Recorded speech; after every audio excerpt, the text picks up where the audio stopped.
That's it. That's it. It's over. Hey, guys. Red Marvel here, back again with another TV review. And we're going to be reviewing Loki Season 1. The final episode has landed, and man, it was intense. It has effectively changed the future of the MCU. But before we get into it, remember, guys, this is spoilers for the whole season, spoilers for the last episode, episode 6. We are going to be talking a lot about episode 6 in this review because that's where a lot of major things are revealed. So just saying again, spoilers.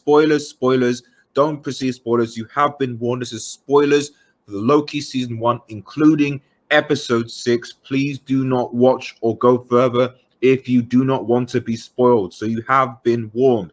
So first and foremost, I'm just going to say this right now. For me, this has been the best Disney Plus series. For me, better than Captain America, Falcon Winter Soldier, better than WandaVision, well, much better. Better than what's the one beforehand? No, I think it's just those two so far. But yeah, better than certainly those two. And it's certainly left a high standard just with the storytelling, the character interaction, and what have you. Shout out to Tom Hiddleston, fantastic job as Loki throughout. Owen Wilson, obviously, as well.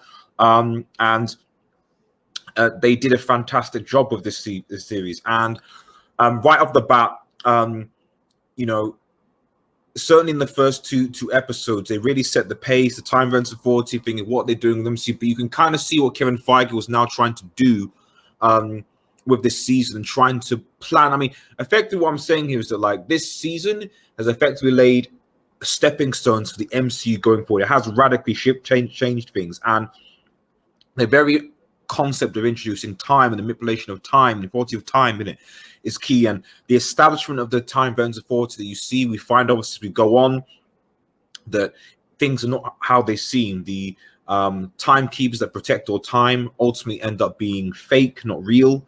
And you're trying to find out who they are. Loki, Sylvie, they get pruned by obviously the main female lead, and Rainslayer, I think it is Rainslayer, who almost has she doubts. She has a crisis of faith, as it were, because she doesn't really know what her purpose actually is when she finds that they don't exist and they're not real, because of obviously of all the pruning of the different timelines and what have you. But all of this stuff, all Loki's in, built up to the final episode where it's basically revealed, and you know, I found it very interesting that in the beginning they kind of released this episode, this I think it's this image here of what effectively looked like King Loki, and I think that threw a lot of people off. It certainly threw me. I saw 3 pictures of that around, and I was thinking that this image, I was like, oh wow, is Loki now supreme in charge? It's probably Loki. You know, I'd psyched myself up thinking Kang's a possibility, but Loki it wouldn't surprise if Loki was the guy behind everything, you know. So this was a variant of Loki who managed to take down the TVA and then basically just that's what I thought, and just basically just continued the myth of the TVA, you know. So it was just he took it behind the scene, found out a secret, took them over, or whatever, and then just ruled them behind the scenes, did his own thing. That's classic Loki. That sounds like Loki to me. That sounds like what he would do. But turns out that's not what happened. Not in this episode. Not in episode 6, because it's been revealed, or is revealed. Let me get this up. Not that. Darn it. Not that. Sorry, everyone. This Jonathan Majors as Kang.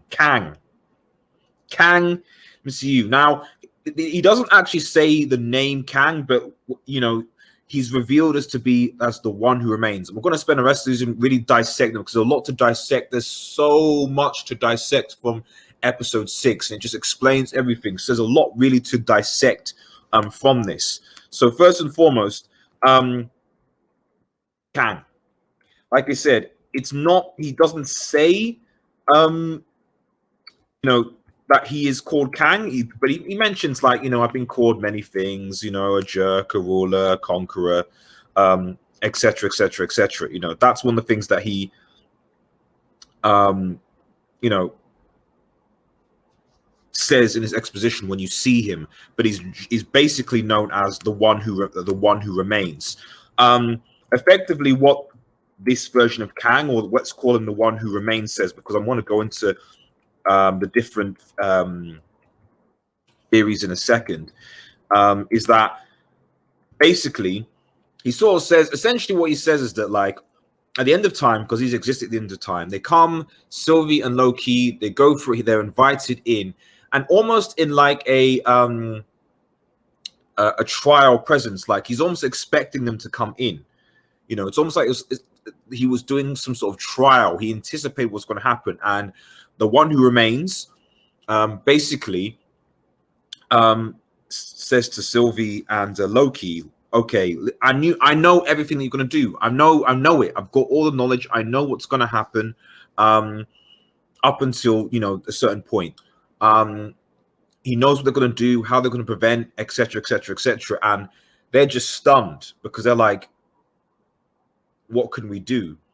And Loki's really kind of, I think Sylvie, as you find this in this episode, she kind of like, she still hasn't really gotten over her past trauma and reacts in a very emotional way to the situation. But Loki, I think, really understands the gravity of the situation, because the one who remains goes on to explain, obviously played by Jonathan Myers, that, listen, in the future, sometime there's a big multiversal war, multiple variants of himself go out, they find there's initially there's peace, they, you know, they chat, they cool, they jam, and then one or two of them go rogue. And once they find that there's different multiverses, what is the nature of Kang? They go to conquer. So it's like, cool, I want to find, you know, this, I want to find this, I want to conquer this, and then it's just all out multiversal war. It seems like the one who remains is the effective name. It's the one who remains. He's the last man standing, prunes all the established TVA to make sure that divergent timelines don't reoccur because of people's decisions, so that you don't get a reenactment of the multiversal war again, basically, which would cause absolute chaos and pandemonium. Sylvie doesn't believe him, thinks it's a lie, manipulation. Obviously, she's still upset by what happened to her. But Loki's kind of like, okay, I've got to listen to this, because I'm a liar. I know a lie, and this man isn't lying. And effectively, what the one who remains says to those guys, like, listen, at the end of the day, because at some point, like, he doesn't know what's going to happen afterwards, up until the point, it just doesn't know. So he's like, at the end of the day, it's a win-win for me, because either you guys, and you get an offer, you take over and you become the new heads of the TVA, which is what he kind of almost groomed them for, kind of like Original Sin, if you've read the comics.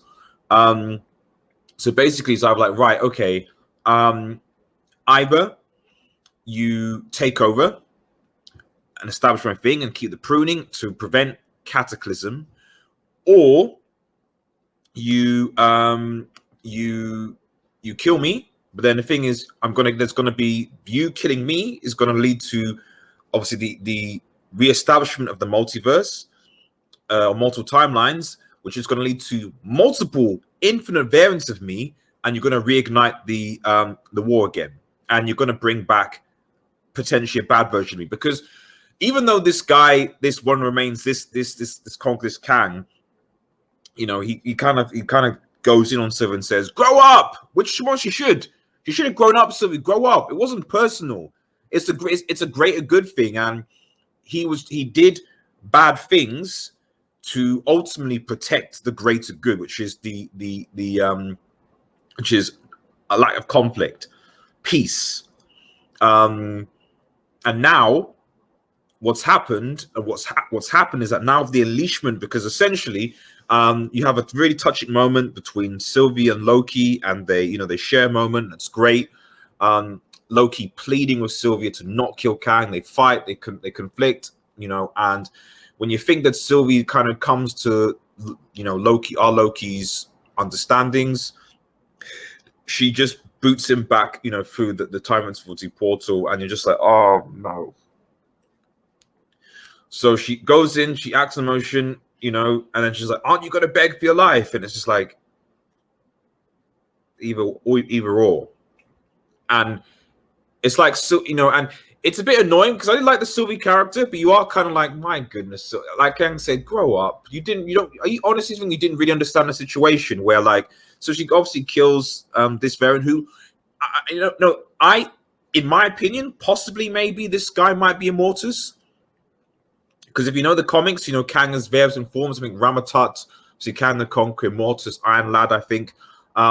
So this possibly might be the variant of Kang that's Immortus, who's kind of like, he's not a good guy, but he's not a villain either. You know, again, greater good type of thing. And I think that maybe that was this version. So I think my theory, one of my theories, is that this version was the Immortus trying to maintain order and balance in time. But now you find towards the end that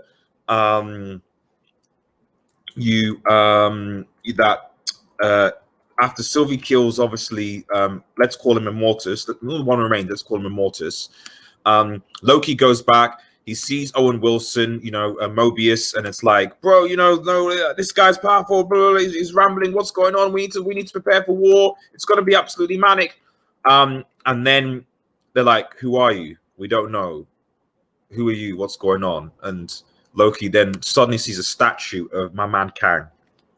There's a statue in this attire, in the attire that you see, you know, maybe not with the helmet, but, you know, this kind of uniform, you see a statue of him, and it's like, bro, Kang is, that was when you're like, it's real. It's real. Kang clearly looks like he is taken on TBA, establishing things like it's mental. It's mental. And the thing is, I think the fallout from this is that is what is this? And it's the multiverse. Like, this is basically, and I didn't think they were going to do it in this TV series. I thought they were going to do something major, but this basically has established the multiverse. And when you think of the new movies that are coming out soon, you know, Doctor Strange, you know, and the Multiverse of Madness, as well as the rumors that we're hearing from Spider-Man 3, you can now kind of see how that's now possible. The multiverse now exists in the MCU. That's why this is major, because there was a single timeline. We had allusions to it in Spider-Man Homecoming, like, I'm from a different universe, blah, blah. That was a lie. But now you're like, okay, it's legit now. It's legit. Now the Marvel multiverse, and I think I'll even change that. Now the Marvel multiverse is now a thing. And this, I don't think people really get the gravity of this. Because, you know, now, much like you have the DCU, etc., now you have a proper multiverse. Then when it comes to things like, explaining different scenarios, like, the way the Fox's X-Men, or you know, these Sony Spider-Man movies, or even the neglected Netflix TV series, now you can say, well, they're all different if they're not part of the main MCU 616 universe or MCU universe, whatever, they're now different multiverses. It's very easy to now, you've essentially removed the restrictions when it comes to the history of different Marvel universes, and not having to retcon so many different things and getting calculated to make it all make sense. Now you can just pick up Luke Cage and Mr. Jones if you want to use them rolling in, or Foxes, you know, it's, those restraints are gone. So that's the big thing. That's the big thing. And like I said, you know, you're gonna see in Doctor Strange, Multiverse of Madness, and Spider-Man 3, I think these concepts really, really explore. I'm certainly looking forward to Doctor Strange, Multiverse of Madness now, because the very title sounds like they're really going to explain these realities, and obviously that they're going to be new, because obviously multiple, not just Kang, because Kang is obviously a major threat, but it's not just Kang. There are obviously a lot of other threats that multiverse is going to expose, multiple dimensions, so on, that are going to cause problems. And when you look at the Scarlet Witch being the next, potentially the next route, is she the key to solving this problem? You know, that's another thing to consider. You know, going back to Scarlet Witch, WandaVision, Nexus of Realities, is she someone that could solve this issue, or is she the key or the door to it? Who knows? Also, everybody said about Spider-Man, with the rumors around Spider-Man and the different versions. That again, I mean, it's easy now. You don't even have to. And I can see why they haven't released a trailer, because you can kind of see why with this new Spider-Man movie, where it's easy now. Now it's like, right, you know, we can now get these different Spider-Mans at different variants, like tons. Like, you know, even the animated Into the Spider-Verse version was like, oh yeah, okay, that's its own multiverse. Yeah, we can take that. You know, it's crazy. It's crazy. And I mean, bro, I mean, like I said, the implications, guys. Let me know your thoughts on the comments. But the implications, I mean, you know, the fact that Kang is here and that's introduced because he was a major Fantastic Four villain, which means Fantastic Four pretty close are going to be pretty close. Fan 4 going to be pretty close, especially when you've got multiverses in it. They're going to be pretty close. You start to think of things like the negative zone becoming a thing. You can think of things like, obviously, the X-Men. As Kang's transformation changing things led to the X-Men. What are these implications? Like, bro, it's just this is huge. This is major, and it's difficult because after seeing something so grand, it's like, whoa. How do you go back to something grounded as Hawkeye, or even Black Widow? You know, you look at Black Widow and you compare it to this, you're like, bro, this is just completely just off. It's just way. I don't know. But it does sound like they're going to be building up to a multiversal war, a multiversal conflict, possibly a Secret Wars. That sounds like I wouldn't be surprised if, you know, with the next major Avengers event that they're building, with the TV series and all these movies, that they're building up to a maybe at the end of this phase, or maybe phase 6, something. They're building up to Secret Wars. They're building up to a major multiversal conflict. Could be Secret Wars. Whether that includes the Beyonders or not, who knows? But it's going to be big. There's a lot of stuff that even freaking I'm saying celestials, but you know, cosmic entities. You know, because the thing is that now, and I'll end with here, and that's not end with the wrap up. But sorry, I'm rambling here, guys, but I'm just so excited because this is like literally a reaction. But the multiverse, the living tribunal. Because if you go back into the episode 5, you saw, I think, the head of Living Tribunals, the artifact of it, in that wasteland thing. And fascinating. Let me know what you think about this, guys. The theory is that I wonder whether Kang, or this version Immortus, in order to, because he must be quite powerful, because in order to be able to do what he did, he must have to have only one multiverse, because the purpose of the Living Tribunal is to be the custodian of all the multiverse and to maintain balance. But with one single timeline and one single universe, there is no need for a Living Tribunal.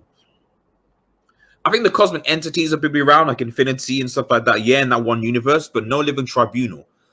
Whereas now that the multiverse has been established, or re-established, you have to basically have a Living Tribunal to make sure that there's balance with the different multiverses. So, you know, have you now got the automatic resurrection of the Living Tribunal, and obviously the involvement of all the cosmic entities? I mean, like I said, guys, it's absolutely insane. It's absolutely crazy, but so many theories, so many things. But overall, guys, this was a brilliant TV series. I strongly recommend people to watch it, not just for the fact that the keys to the MCU, but just it was a good quality series. It was, and all the characters. I mean, this is sometimes why it's good to just maybe only have a few leads, and then build your character around them and increase that character development. Like this whole season for me was better than the Black Widow movie, in my opinion.